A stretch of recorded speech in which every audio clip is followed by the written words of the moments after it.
Oi galerinha, tudo bem com vocês? Eu sou a Maluquete.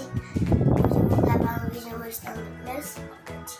Esse é o meus, quadrado, o picolé e esse daqui é o abacaxi.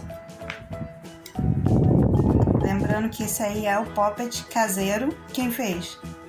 Mamãe. O de picolé é o quê? Poppet caseiro também. É.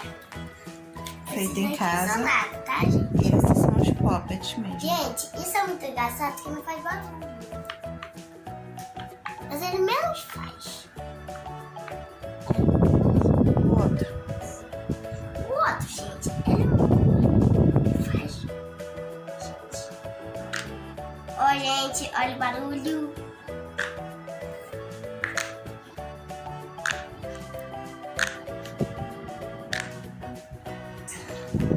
Agora vamos ver o outro, se esse vai fazer barulho.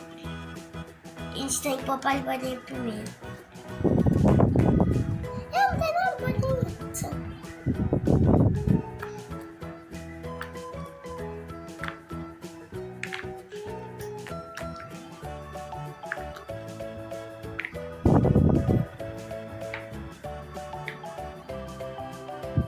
Esse daqui não faz barulho.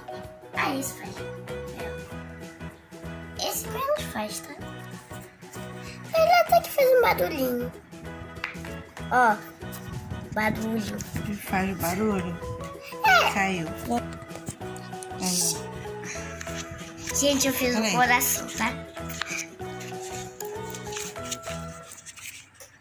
Gente, eu que fiz esses corações. Caiu o outro. Luta sem coração. Ele é um abacaxi. Ele não faz barulho. Faz sim. Ele faz? Faz sim. Ah, ele faz. Quer Ó, ver? Ó, não. Não, é do outro lado. Ah, é. Vem pro pá. Vai. Pá. Vai. Ele fez. Vai. Assim não. Ele faz um de cada vez. Aí. E depois a parte. É uma parte sem graça, sem cor, e uma parte com glitter. É um abacaxi. Esses são meus potes. Gente, esses são meus potes. Gente, tchau, tchau.